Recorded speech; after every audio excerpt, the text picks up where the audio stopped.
E falamos muito de amor, com uma próxima história que vai conhecer já, da Érica e do Fernando. Esta é a história de amor da Érica e do Fernando. Um casal apaixonado com um sonho em comum: serem pais.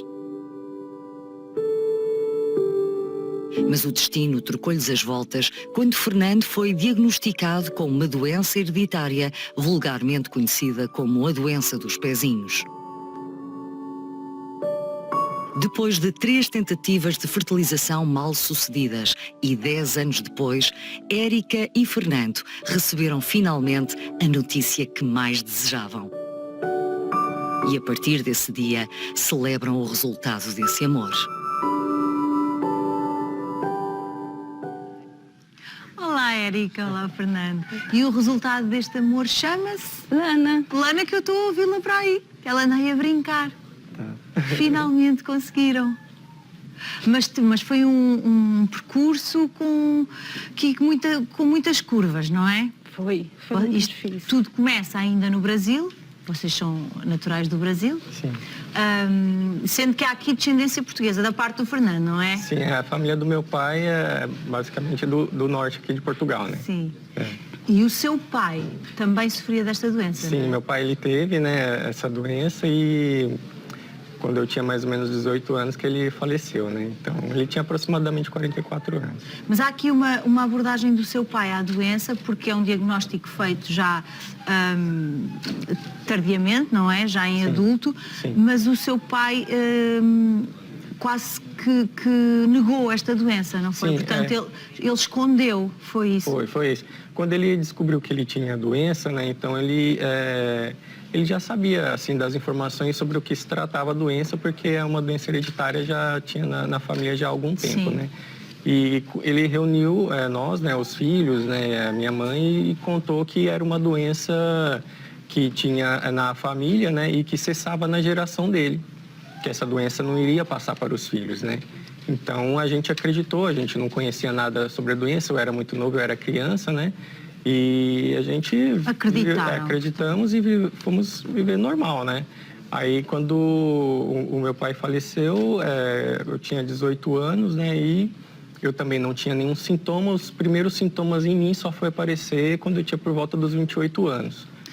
E esses primeiros sintomas, o Fernando percebeu logo do que se tratava ou houve aí um processo também longo de diagnóstico? Não, eu não sabia, né, do que se tratava, né?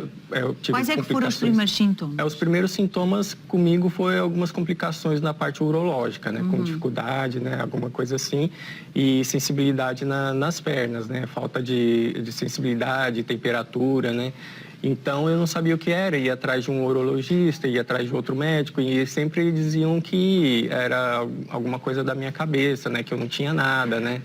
Até que eu fui no quarto urologista e ele perguntou sobre o histórico familiar, né, e eu falei que meu pai tinha essa doença, né, e ele me falou que essa doença ela não cessava, ela era uma doença hereditária que eu poderia inclusive ter.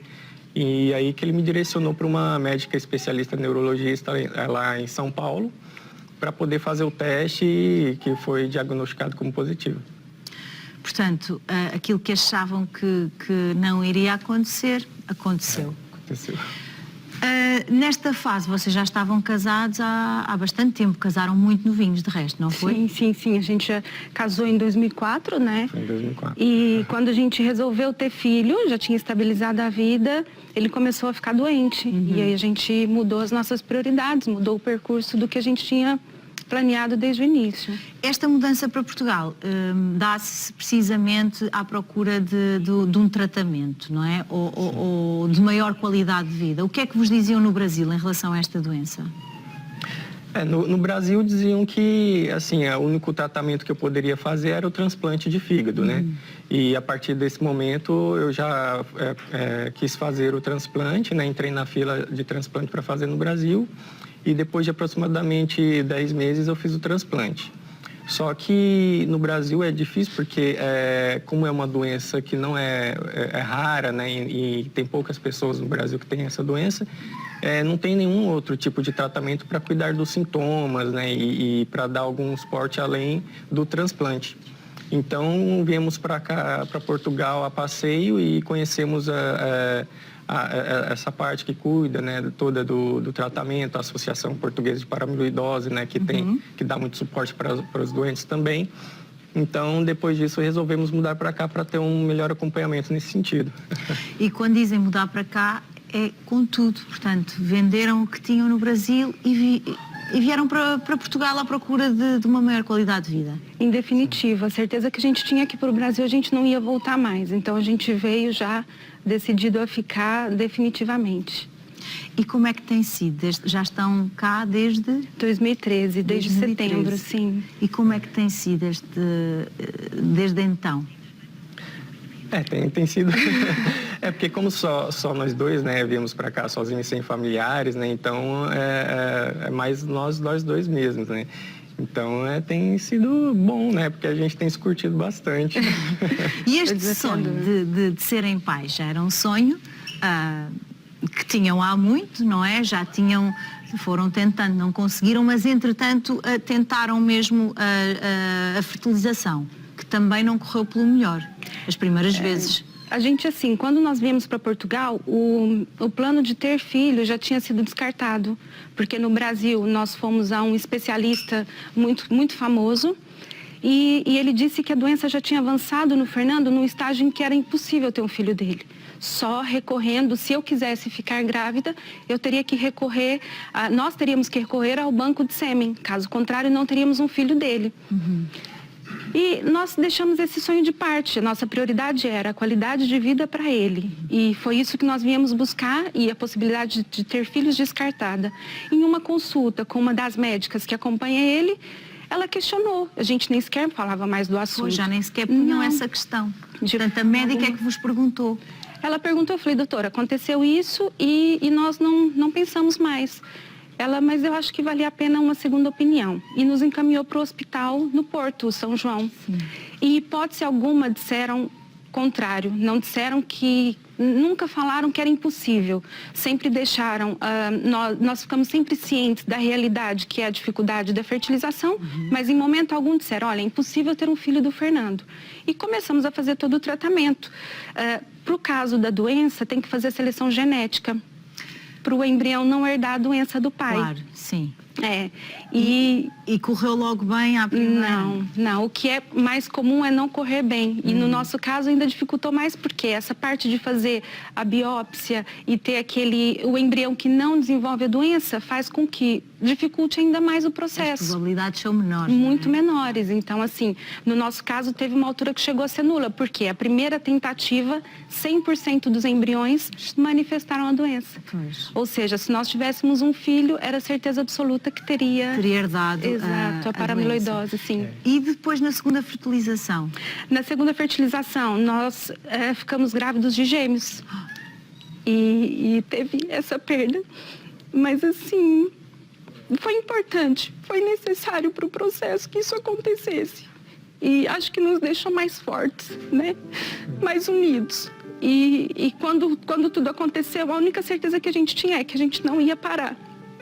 Então, assim, a gente teve o nosso momento de luto, que eu acho que é importante, mas o luto não podia durar para sempre. Então, assim, eu coloquei na minha cabeça que eu só ia parar quando os médicos dissessem, Érica, não dá mais. E nós tentamos mais uma vez, depois desse episódio, e não deu certo. E na quarta tentativa é que nós fizemos todo o processo, a parte da estimulação hormonal e tudo, e houve a transferência. Quando chegou no momento da transferência, a embriologista nos abordou e disse, olha, nós hoje só temos um embrião e esse embrião não está 100%, mas ainda dá para transferir. Quando diz que não está a 100% é porque havia ali uma percentagenzinha mínima? Assim, a célula tem que estar perfeita, apesar de que já aconteceu de estar perfeita, não evolui a gravidez. Então, assim, isso não determina e nós sabemos muito bem disso. E ela falou, olha, a célula não desenvolveu em 100%, mas é passível de transferir, só que a probabilidade é muito ínfima. Então, assim, era mínima. E isso já fez com que nós não criássemos qualquer expectativa. Mas fizemos tudo. Então, ok, fizemos a transferência embrionária, seguimos toda a recomendação médica e 14 dias depois foi confirmada a gravidez. Então, assim, eu falo, Deus não precisa de muito. Ele precisa de um embrião, ele precisa de um óvulo, ele não precisa de muitos. Não precisou ter os 2, os gêmeos, ele precisou de um. E que, segundo a médica, não era o melhor. E de tanto não ser o melhor, veio o perfeito, que é a Lana. Que é, no fundo, o vosso amor, não é? Junto e tantas dificuldades que conseguiram ultrapassar, vem um ser tão perfeitinho, não é? Já tem 2 aninhos. 2 anos. Eu falo que se eu fosse pedir a Deus para desenhar o nosso amor, não seria tão perfeito, sabe? Porque ela é o nosso amor em forma de gente. Tá ali, perfeita. Não imaginava que seria tanto. E ela é muito especial. E a certeza de que a nossa família vai continuar, mas não vai herdar a doença do pai. É uma nova história. A Lana é o início de uma nova história. Que bom, Érica e Fernando.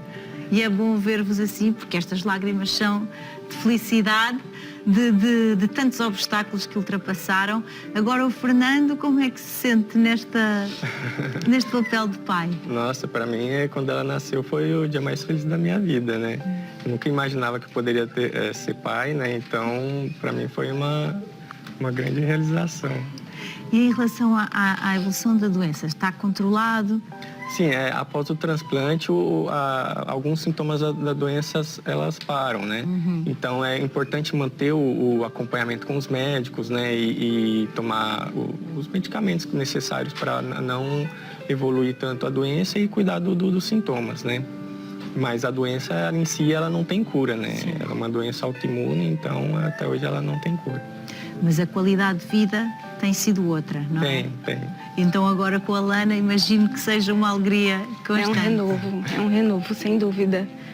Bom, eu desejo-vos as maiores felicidades. Obrigada. Espero que a Lana cresça sempre linda e saudável. Obrigada. E que vocês vivam muitos anos para ver esta menina viver. Muito obrigada por tudo. Obrigada. Muito obrigado. Obrigada.